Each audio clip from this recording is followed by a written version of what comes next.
ကောင်ကြီးတောင်ဆိုတော့နာမည်ဘယ်လိုပေးရမလဲနော်ဂါးငယ်အုပ်စုပေးရမှာဂါးငယ်အုပ်စုပေးရမှာဆိုငါပေးလိုက်မယ်ခရက်စမူစစ်ကနေချာဟမ်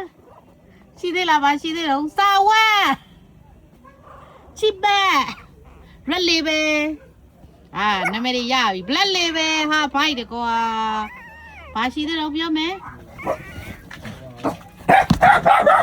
လက်လေးပဲ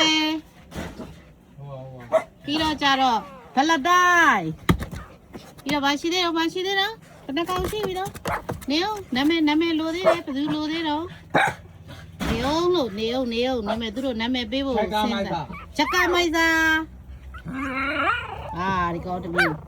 အေးဟုတ်နာမည်ဘယ်သူတော့တို့ရက်နာမည်တွေပြောပါနောက်တဲ့စပွန်ဆာကုမ္ပဏီတွေလာခေါ်လို့ရအောင်အေးဘယ်သူကောင်းဆောင်တော့တိုးထားတယ်ဒီပုံကြီးကိုတိုးမြန်ပြီထွက်ဖို့စောင်းချောင်းနေတာဒါပိတ်ထားတာကိုဇွတ်ထွက်ဖို့ချောင်းနေတာနာမည်ရပြီကိုနာမည်ကိုမှတ်ထားနော်နာမည်ဘယ်သူတော့ဂရမ်မာစတာဂရမ်ဝါရဲ့ဒီကောင်ခေါင်း